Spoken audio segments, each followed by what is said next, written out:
বাংলাদেশের সংবিধানের অভিভাবক কে? এটা হচ্ছে সুপ্রিম কোর্ট।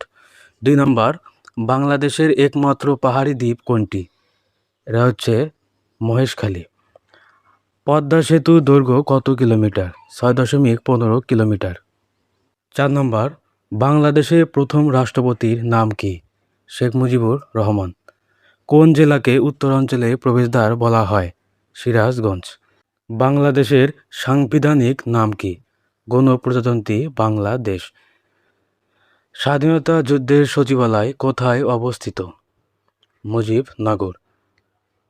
ভারত থেকে কোন নদী চাঁপাইনবাবগঞ্জ দিয়ে বাংলাদেশে প্রবেশ করেছে? পদ্মা। জাতীয় স্মৃতিসৌধের স্থপতি কে? মইনুল হাসান। আজকে যে এমসিকিউ সমাধানগুলো করতেছি এগুলো প্রত্যেক বছর প্রত্যেক পরীক্ষায় আসে, তো ভিডিওটি স্কিপ না করে পুরো ভিডিও দেখবে, তা না হলে তুমি ভর্তি পরীক্ষায় কেন্দ্রে গিয়ে সবার চেয়ে অনেক পিছিয়ে থাকবে।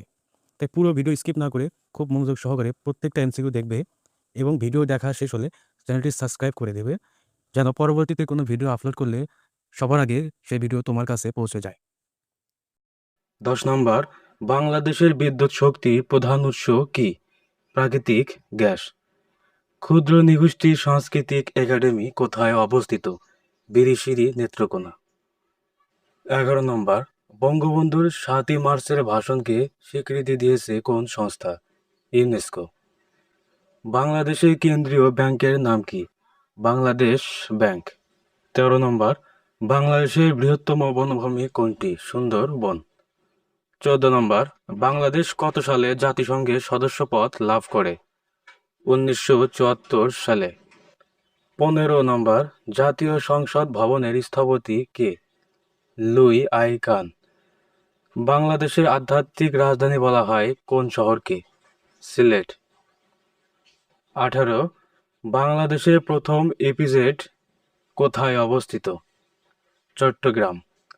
১৭, উত্তরবঙ্গের ঐতিহ্যবাহী লোকসঙ্গীত কোনটি? ভাওয়াইয়া। ১৯, সাগরকন্যা কোন এলাকার ভৌগোলিক নাম? কুয়াকাটা।